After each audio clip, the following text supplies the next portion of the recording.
Welcome back friends, ये हमारी video number 49 class 10th information technology यानी कि आईटी के लिए। और प्रीवियस वीडियो में हमने रिवीजन किया था हमारी यूनिट 2 इलेक्ट्रॉनिक स्प्रेडशीट एडवांस को। और इस वीडियो में हम इसके कुछ क्वेश्चन आंसर्स यहाँ पे सॉल्व करने वाले हैं, क्योंकि इस यूनिट के अंदर भी आपके मल्टीपल चॉइस क्वेश्चन यानी कि एमसीक्यूज भी आते हैं, शॉर्ट आंसर टाइप भी आते हैं और एक लॉन्ग आंसर टाइप भी आता है। तो इसमें किस तरीके के क्वेश्चन आएंगे उन्हीं को हमने यहाँ पे समझना है।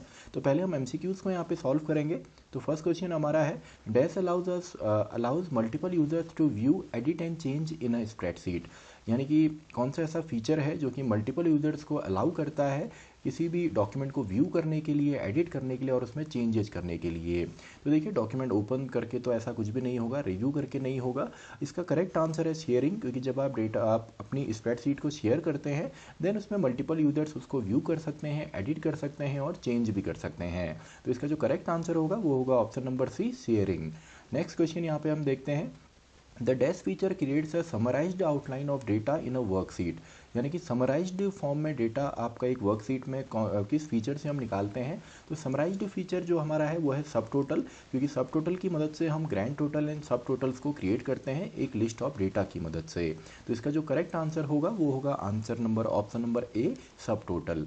नेक्स्ट क्वेश्चन हम देखते हैं, in goal seek dialog box the dash we enter the reference of cell that contains value to be changed.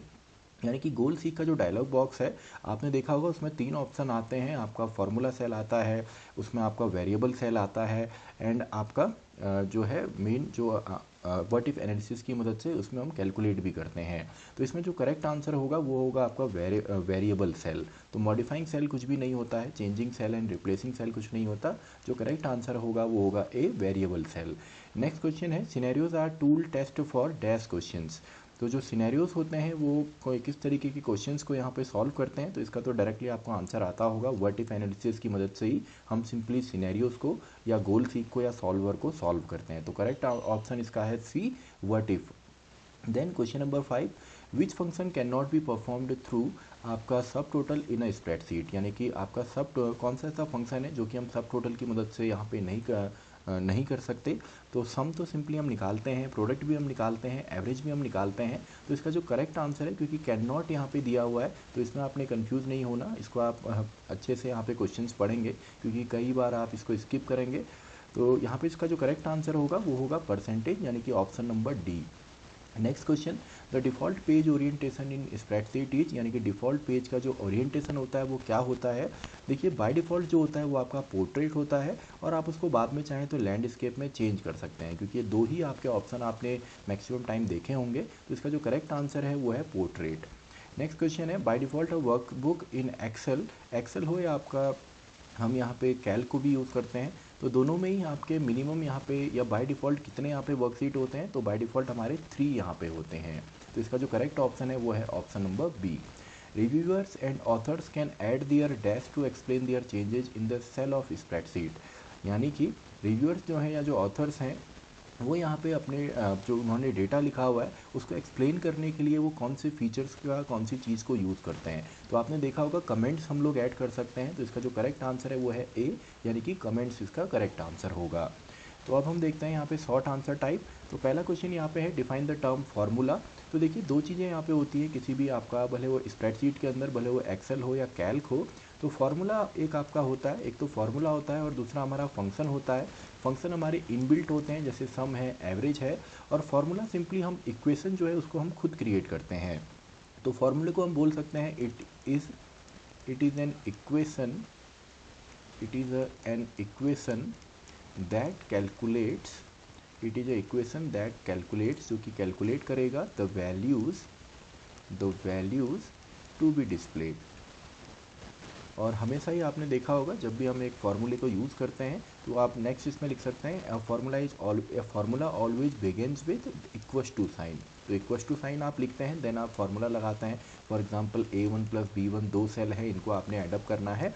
तो सिंपली हमने एक फार्मूला बनाया और ये हमेशा स्टार्ट होगा आपका इक्वल टू सिंबल से। Define the term workbook. Workbook क्या होती है। तो वर्कबुक को हम बोल सकते हैं कि ये कलेक्शन होता है वर्कशीट का या सिंपली सीट का। तो it is a collection of worksheets, it is a collection of worksheets. और बाय डिफ़ॉल्ट कितनी वर्कशीट होती हैं, 3 वर्कशीट होती हैं। अभी हमने एमसीक्यूज में समझा। तो नेक्स्ट क्वेश्चन अब हमारे लॉन्ग आंसर टाइप है, व्हाट इज़ डेटा कंसोलिडेशन। तो डेटा कंसोलिडेशन हमारा क्या होगा, ये एक प्रोसेस है जिसकी मदद से हम सिंपली अलग अलग सीट से डेटा को कलेक्ट करते हैं और एक मास्टर वर्कशीट पे उसको हम सॉल्व करते हैं। तो इसको हमने प्रीवियस वीडियो में इंपॉर्टेंट क्वेश्चंस में भी डिस्कस किया था। और इसके एडवांटेज क्या है, तो एक तो इसको हम काफ़ी इजी और सिंपल है यूज़ करने के लिए, और इसमें डेटा को काफ़ी आसानी से हम अपडेट कर सकते हैं। तो ये इसके एडवांटेज यहाँ पे हो गए।